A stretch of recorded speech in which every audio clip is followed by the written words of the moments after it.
Bien, continuamos con la tercera parte del estudio de la fisiopatología del dolor. Y en este momento vamos a ocuparnos de revisar el modelo biopsicosocial que explica la cronificación del dolor. De hecho, podríamos decir que el modelo de dolor crónico dejó de responder a un modelo biomédico únicamente, dando paso al modelo biopsicosocial, donde mente y cuerpo interconectan. El modelo biopsicosocial trata los aspectos biológicos, sociales y psicológicos como sistemas del cuerpo. Distingue entre el proceso que causa el dolor y la percepción del paciente acerca de su salud y del efecto que tiene el dolor sobre él. Destaca la importancia de considerar estos dos aspectos de manera conjunta en la práctica clínica y considera que el dolor crónico en sí es de gran importancia y se ha de recabar la máxima información sobre él. Pero por otro lado, también involucra la investigación sobre el estado psicológico del paciente, sobre sus sentimientos, sus creencias acerca de la enfermedad, de los aspectos sociales como las relaciones familiares, sociales y de índole laboral. Así podríamos decir que el dolor crónico afecta a la salud mental de forma superior a otras enfermedades médicas crónicas, deteriorando la calidad de vida y produciendo diversos trastornos psicológicos en los pacientes. Es por esto que nosotros como profesionales de salud tenemos la responsabilidad de conocer los distintos factores biológicos, psicológicos y sociales que pueden cronificar el dolor y dificultar una correcta recuperación, pese a todos los esfuerzos que involucre nuestra participación. ¿Sí? Entonces aquí vemos entonces dentro lo que son factores psicológicos, afrontamiento, psicopatía, personalidad, conducta de enfermedad, en los sociales, satisfacción con su trabajo, estrés laboral, percepción de la carga física, compensación económica, búsqueda de una compensación económica, en biológicos, eventos previos, traumas, movilidad espinal, anatomía, fisiología, entre otros. Entonces, son muchos los factores que van a favorecer la cronificación del dolor, la actitud y las expectativas del paciente con su enfermedad, problemas relacionados con el diagnóstico, influencia del dolor en su entorno social, emociones ante el dolor y comportamiento ante el mismo. Dicen que el peor dolor no es el que te mata, sino el que te quita las ganas de vivir o no te deja vivir. Factores que influencian la percepción del dolor: edad, género, culturales, ambientales, el significado del dolor para el paciente, ansiedad, fatiga, experiencias previas, soporte familiar o apoyo familiar. Todos estos factores van a influenciar para la cronificación del dolor y al margen, como dijimos en la diapositiva previa, hay ganancia secundaria, paciente que busca ganancia económica, y que hay gente que le gusta simplemente sufrir, catastrófica, que le gusta estar en permanente estado de sufrimiento. Es por esto que nosotros tenemos que considerar todos estos parámetros, sus experiencias previas, creencias, plasticidad cortical, sistemas de modulación descendente activo, sistema neuroinmune, sensibilización central y periférica, las características nociceptivas fisiológicas, el estrés neurobiológico y la memoria al dolor. Todo esto, el estrés, va a generar un compromiso y va a tener un rol en la cronificación del dolor. Las unidades del dolor deben ser orientadas hacia un manejo multidisciplinario que abarque dimensiones tanto no solamente físicas, sino cognitivas y emocionales y conductuales y sociales que van a estar involucradas en el proceso. El equipo de profesionales estaría compuesto por anestesiólogos, rehabilitadores, fisioterapeutas, personal de enfermería, psiquiatras, psicólogos.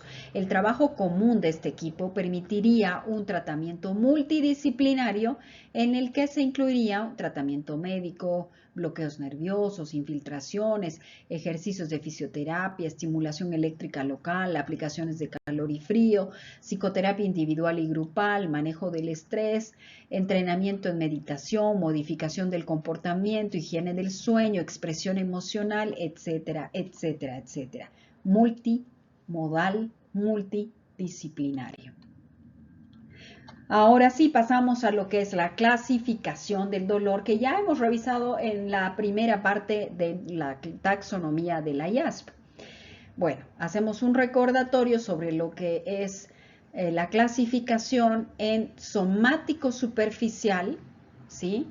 Puede ser según su localización, el dolor puede ser, o más bien según sus características de localización, ¿cierto? Puede ser somático superficial, puede ser visceral profundo, puede ser agudo fisiológico, crónico patológico, puede ser inflamatorio o neuropático según su fisiopatología y según su velocidad, dolor rápido y dolor lento. El dolor rápido, primer dolor epicrítico, lento, segundo dolor protopático. ¿Sí? Entonces vamos a revisar con respecto de las características de cada uno de estos tipos de dolor. Vemos acá en la clasificación de dolor, vemos al dolor nociceptivo y neuropático por fisiopatología, y el nociceptivo a su vez se clasifica en visceral o profundo y somático, y el somático a su vez puede ser músculo esquelético que compromete tendones, bursas, fascias, ligamentos. El visceral puede ser vascular, migraña, aneurismas disecantes, isquémico, otros como la pancreatitis, isquemia cardíaca, inflamación peritoneal, peritonitis, y el neuropático a nivel, el origen está a nivel del sistema nervioso central o periférico central, secundario a una embolia cerebral, una lesión de médula espinal, esclerosis múltiple, y periférico, neuropatía diabética, neuralgia posherpética, neuralgia trigeminal. Bien, entonces aquí podemos ver en esta diapositiva cómo después de un estímulo nocivo, calor, frío, estímulos mecánicos, químicos, se estimula el asta dorsal de la médula espinal, ¿sí? Se genera una respuesta autonómica o reflejos autonómicos, se sobrepasa el umbral del dolor y bueno, empieza un reflejo protectivo para retirar la extremidad del daño o el sitio que está generando dolor.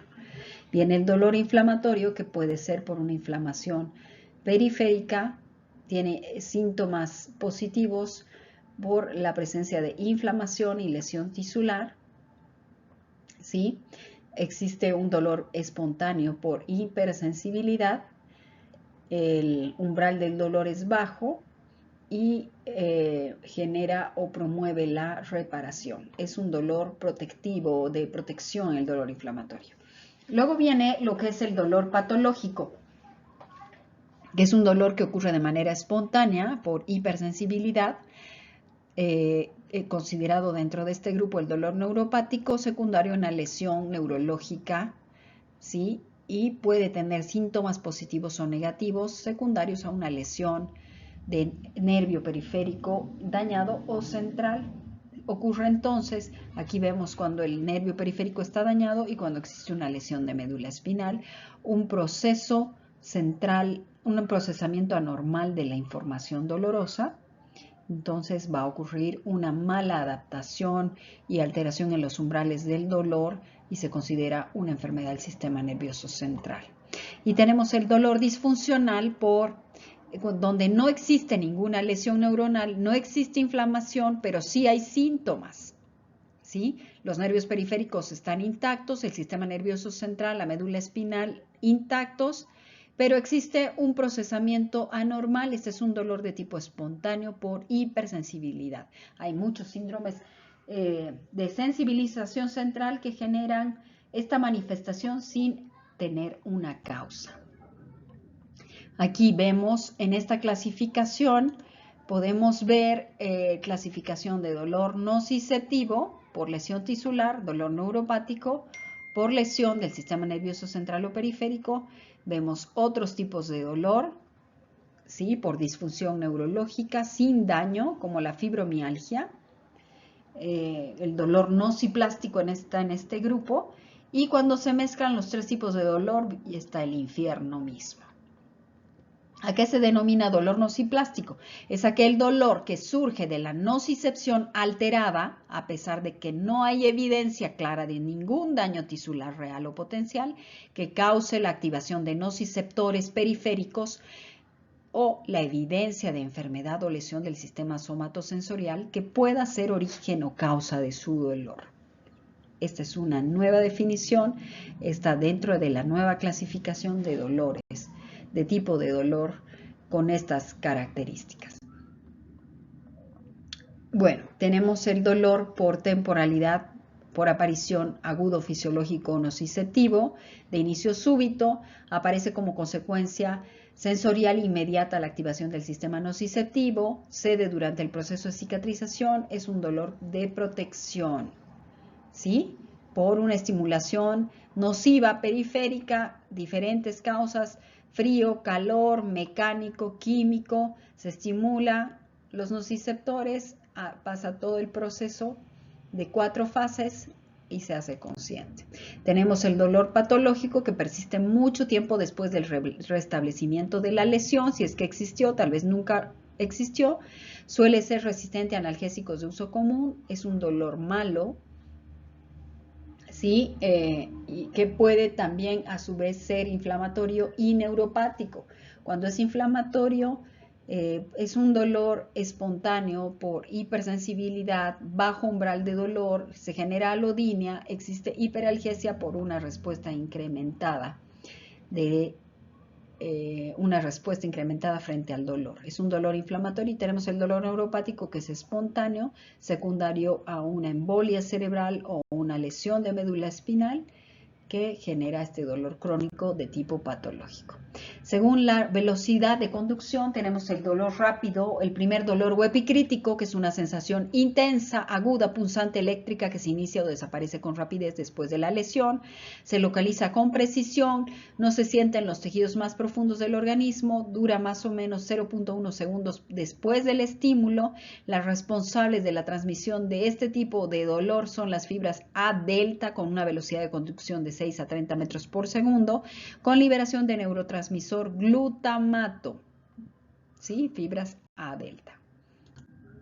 Tenemos el dolor lento, segundo dolor protopático, es un dolor continuo, intenso, urente, pulsátil, se localiza con poca precisión, asociado a destrucción tisular, puede afectar la piel y los tejidos profundos, más o menos dura 1 segundo posestímulo y las responsables de su transmisión son las fibras de tipo C con una velocidad de conducción de 0.5 a 2 metros por segundo y la liberación de neurotransmisores como la sustancia P más el glutamato.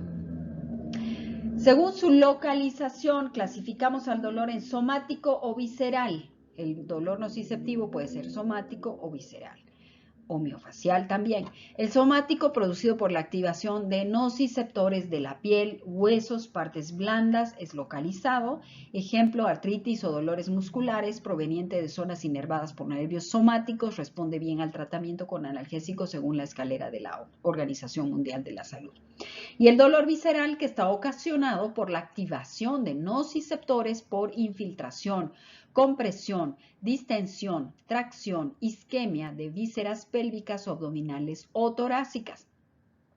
Genera un espasmo de la musculatura lisa en las vísceras huecas, probablemente localizado o descrito como profundo u opresivo.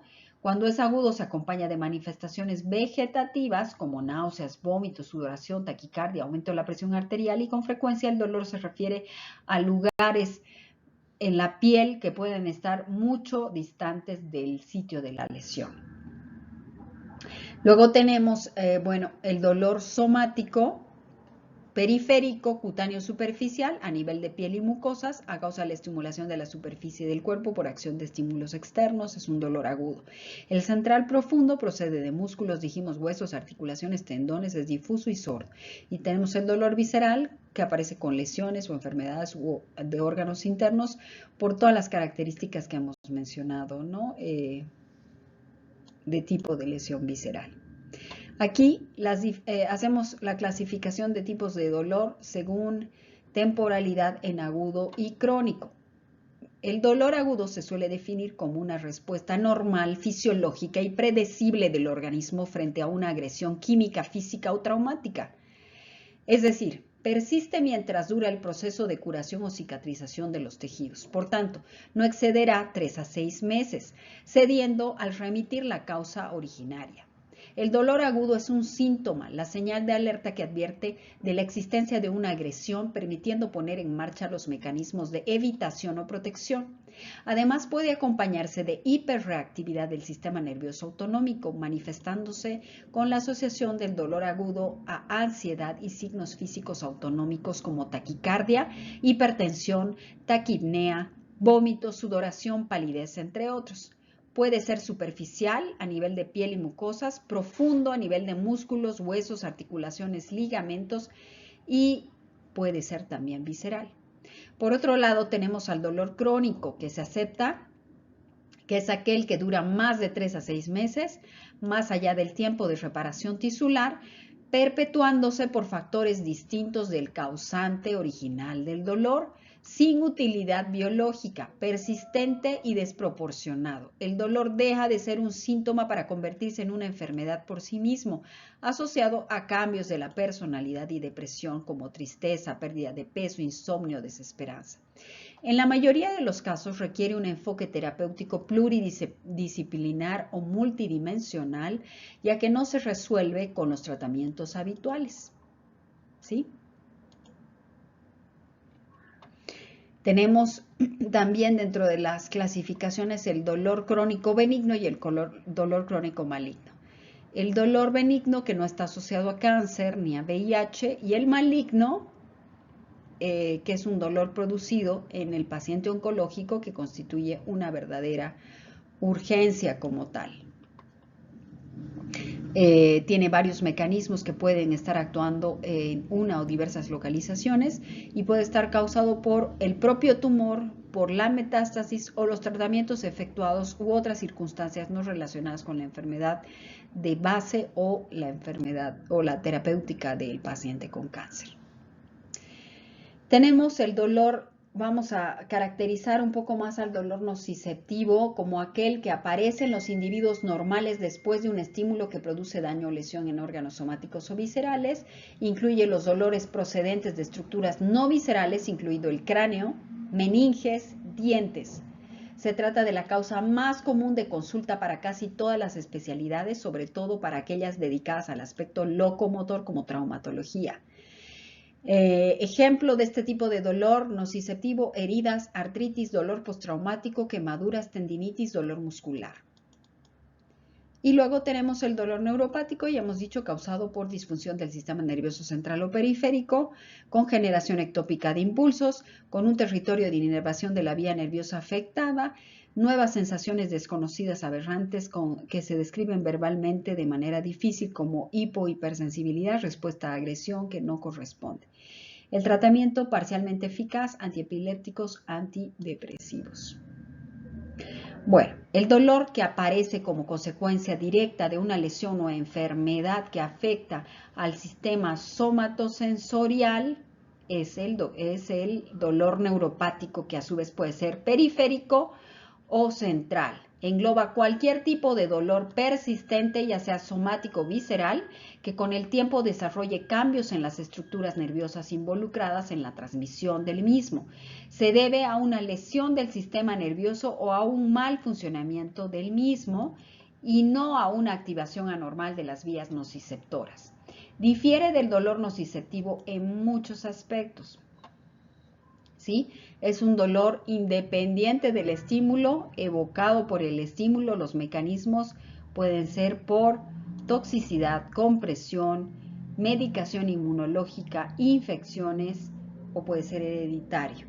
Está relacionado también con cáncer, puede ser traumático, metabólico, isquémico, idiopático.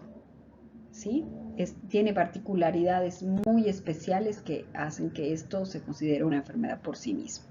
¿Cómo clasificamos el dolor neuropático según su etiología? Cuando el origen es el córtex cerebral, es secundario a embolias cerebrales o ictus y convulsiones. A nivel del tálamo también ictus, tumores, desmielinizaciones espontáneas, tronco, puente, ictus, desmielinización, tracto de la médula, traumatismos raquimedulares, tumores, siringomielia, discopatía cervical, hasta dorsal medular, lesiones por abulsión, ganglio de la raíz dorsal, herpes zóster, neuropatía adquirida, endocrina diabética, aislada, tic doloroso, dolor de origen neoplásico, infecciones por VIH, Guillain-Barré, herpes zóster, vasculitis, tóxicas por alcohol. Tenemos de nervio periférico, enfermedad de Fabry, neurofibromatosis, neuropatías por atrapamiento, síndrome de túnel carpiano, hernia de disco, trauma, amputación, dolor de origen simpático y desmielinización. ¿Cuáles son los principales mecanismos productores de dolor neuropático? 1. Desaferentación. 2. Cambios funcionales patológicos que dan lugar a descargas espontáneas o focos ectópicos. 3. Estimulación patológica directa de las fibras nerviosas por compresión. Y 4. Activación mediada por el sistema nervioso simpático. ¿Sí? Las alteraciones de las fibras nerviosas centrales o periféricas afectan la comunicación interneuronal y dan lugar a una cascada de respuestas que llevan a la desmielinización, retracción axonal y gemación y muerte celular. Mientras algunos axones de los nervios periféricos pueden recuperarse funcionalmente después de una lesión, las neuronas centrales no se recuperan funcionalmente después del daño. El dolor neuropático se ha descrito como una disminución de la sustancia P y del péptido relacionado con el gen de la calcitonina en las astas dorsales de la médula espinal, mientras que los niveles de galanina y neuropéptido se hallan marcadamente elevados en las neuronas sensoriales. Ahí está. Como mecanismo de dolor neuropático se involucra la actividad neuronal anormal, a una interacción anormal entre fibras aferentes, a la activación del sistema nervioso simpático y al aumento de adrenoreceptores alfa-2 en el ganglio de la raíz dorsal y brotes regenerativos del axón lesionado. Otras situaciones que están relacionadas como mecanismos de dolor neuropático, cambios centrales por reducción de los controles inhibitorios, reorganización de la topográfica de las terminaciones aferentes primarias y, por supuesto, la sensibilización central. Estas neuronas sensibilizadas o hiperexcitadas desempeñan un papel importante, ya que liberan una gran cantidad de neurotransmisores excitadores y a nivel neuronal esto desempeña un papel en la generación de dolor neuropático. Ahí está, cómo se produce a largo plazo la modificación de las neuronas centrales y, bueno, se genera una alteración en las propiedades funcionales de las fibras aferentes, de las fibras A beta, estímulos táctiles suaves, alteración en el procesamiento central, mecanorreceptor y se produce la alodinia por sensibilización adrenérgica con alteraciones centrales provocadas y mantenidas por alteraciones periféricas. ¿Cuáles van a ser las descripciones de los síntomas por los pacientes de dolor neuropático más frecuentes? Dolor de características lancinante, profundo, agudo, frío o fijo y continuo, urente, fulgurante, hormigueo, irradiado, cortante, punzante, entumecimiento, sordo, en crisis, perforante, calambres, penetrante y retortijones. ¿Qué trastornos van a estar asociados al dolor neuropático? Dificultades en el sueño, falta de energía, somnolencia, no se puede concentrar, depresión, ansiedad y falta de apetito. En cuanto al deterioro funcional, según este inventario breve de dolor modificado, vemos que el paciente con dolor neuropático se ve comprometido en sus actividades sociales, recreativas, personales, en su disfrute de vida, en el sueño, las relaciones, el trabajo habitual, movilidad, estado de ánimo, estado general. Bueno, hablando de dolor visceral, que es un dolor sordo, difuso, mal localizado, cuyo punto de partida son las vísceras huecas o parenquimatosas, generalmente es referido a un área de la superficie corporal, siendo acompañado frecuentemente por una intensa respuesta refleja motora y autonómica o simpática. Los estímulos que pueden producir dolor visceral son espasmos musculares de músculo liso, vísceras huecas, distensión, isquemia, inflamación, estímulos químicos, tracción, compresión o estiramiento de mesos. ¿Cuáles son ejemplos de dolor visceral? Apendicitis, un cólico biliar, dolor de cáncer de páncreas o una pancreatitis aguda, dolor pleural. ¿Sí? Vago, difuso, mal localizado, irradiado. El dolor se extiende a otras regiones, es referido, percibido en una zona de la superficie del cuerpo alejada del sitio donde se origina. Hay reacciones reflejas autonómicas, motoras, y bueno, básicamente esas son las características del visceral. No es fácil de localizar este tipo de dolor. El cerebro del paciente no sabe de primera mano que existen los diferentes órganos internos. Las sensaciones del abdomen y del tórax se transmiten por las vías del sistema nervioso central, la vía visceral verdadera y la vía parietal. El dolor, hablando de dolor referido, se refiere al dolor que se experimenta en un lugar alejado del sitio del daño tisular. Por ejemplo, los pacientes que han sufrido un ataque cardíaco, un infarto de miocardio, pueden sentir dolor en el brazo izquierdo. Hay varias explicaciones al respecto para justificar este dolor neuropático, y estas incluyen que los nervios pueden compartir la inervación de múltiples partes del cuerpo, del corazón, el brazo izquierdo. El dolor es un área amplificada o amplia de sensibilidad de la médula espinal a las señales provenientes de otras áreas, y la activación del sistema nervioso simpático en respuesta al dolor produce dolor en otras áreas. Según su localización, el dolor localizado a punta de dedo, principalmente en casos de dolor nociceptivo, el dolor difuso, o sea, según la localización clasificamos el dolor en dolor localizado, dolor difuso, dolor referido, ¿sí? Que es, por ejemplo, el clásico ejemplo del dolor en el brazo izquierdo en caso de infarto de miocardio.